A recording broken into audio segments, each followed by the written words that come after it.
सरकारी एवं बेसरकारी समस्त स्कूल कॉलेज शिक्षानुष्ठान परवर्ती आदेश पर्यंत बंद रहिबो। परवर्ती अवस्था रे यदि तापमान ह्रास पाई से समय पुणी खोलिबार आदेश राज्य सरकार दे पारंती, किंतु परवर्ती आदेश पर्यंत समस्त सरकारी बेसरकारी शिक्षानुष्ठान बंद रहिबो। जिलापाल माने ताकू कड़ाकड़ी भाव में कार्यकारी करेंगे। सर किसी school public school AC bus AC classroom करछंती को नेबाणिका करछंती बोली से क्लास चलाउछंती एटा को केमती सरकार नबे ग्रहण करबे। घरु बस पर्यंत आसिया पई मध्ये खरा अनुभव करिया में पड़िबो एवं सूर्य जो माने बड़ बड़ पब्लिक स्कूल रे पढुचंती ता पई सूर्य रो तापमान रो कम बेसी हेबार अवस्था नहीं, तेणु बंद कहले बंद जे यहाँ भाउलेट कर शिक्षानुष्ठान बेसरकारी शिक्षानुष्ठान तार विरुद्ध रे मध्य कार्यानुष्ठान ग्रहण करने जिलापाल मान को निर्देश दिया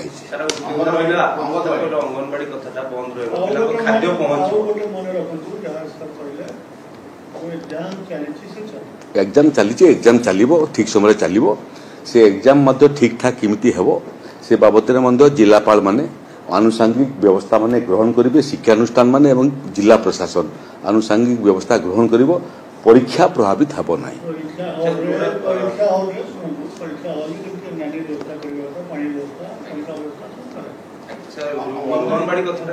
आंगनबाड़ी प्रकृत जोटा चलुला ताकू आम समय जोटा द्विपहर थिला ताकू मासे तले प्रथम समीक्षा बैठक पर आम सकाळुआ कर दिथिलु, किंतु एबे आम अनुभव होउची जे मास एजुकेशन और हायर एजुकेशन शिक्षानुष्ठान बंद होला बेलू प्री एजुकेशन छुआ माने जो माने बेसी भर्नरेबल ये तापमान रे प्रभावित होगापी से सुरक्षा देवाई समस्त आंगनबाड़ी केन्द्र बंद रहिबो, किंतु जो छुआ माने आसुथिले एवं जो खाद्यपेयर सुविधा पाउथिले सेटा तांकर घरे प्रशासन तरफ डेलीवरी हेबो, घरे खाइकरी से सुविधा से माने पाइबे।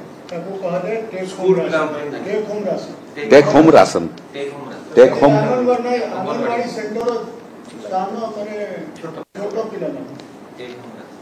टेक होम राशन व्यवस्था लागू हम से माने आंगनबाड़ी केन्द्र को आसबार दरकार नहीं, घरे तांकर पाई उद्दिष्ट होइतबा राशन होम डिलीवरी हम।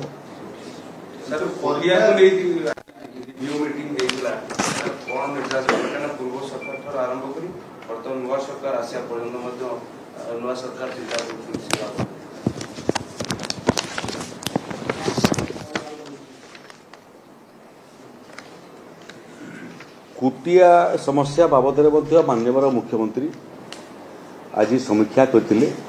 जो समीक्षा बैठक रे से अंचलर मंत्रिमंडल रे प्रतिनिधित्व करुवा माननीय उच्च शिक्षा मंत्री मध्य उपस्थित थिले, से अंचलर डीआईजी मध्य उपस्थित थिले, से अंचलर जिलापाल मध्य सशरीर रे बैठक रे उपस्थित थिले एवं मुख्यमंत्री समेत आईन मंत्री मध्य उपस्थित थिले एवं मुख्य शासन सचिव एवं मुख्य शासन सचिव संगे संगे राजस्व विभाग एडिशनल चीफ सेक्रेटरी, मुख्यमंत्री दफ्तर additional chief secretary, director general of police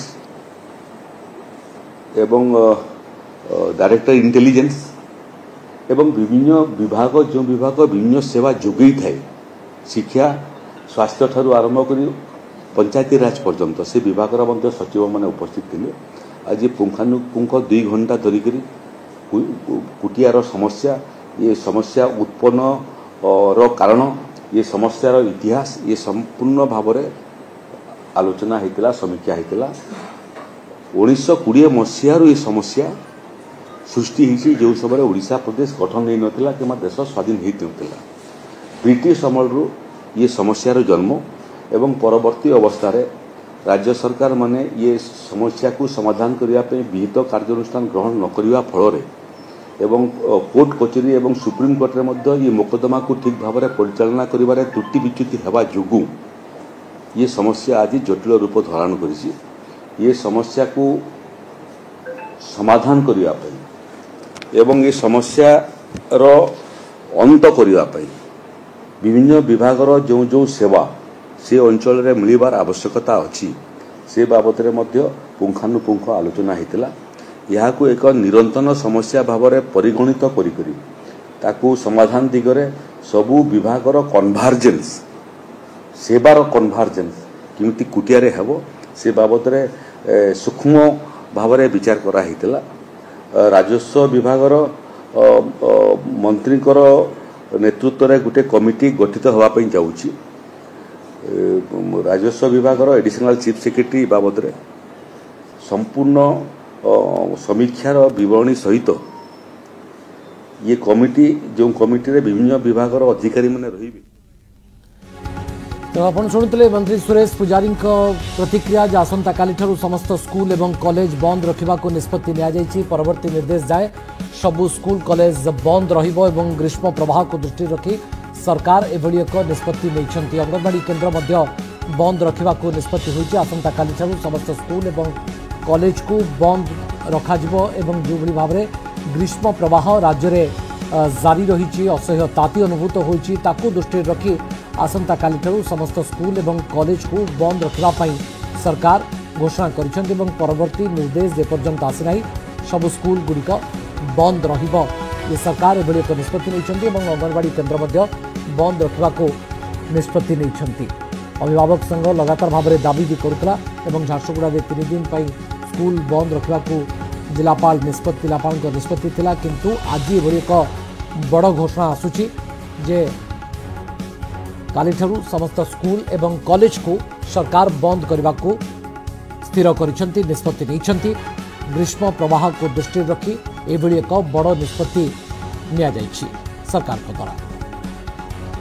anganwadi केन्द्र पिलांक घरे पहुंचबो खाद्य ये मध्ये एक ब्रेकिंग और ग्रीष्म प्रवाह को दृष्टि रखी सरकार एभली एक निष्पत्ति नहीं।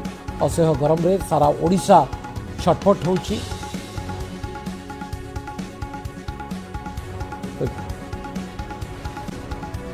तेज समय हुई एक छोट कमर्शियल ब्रेक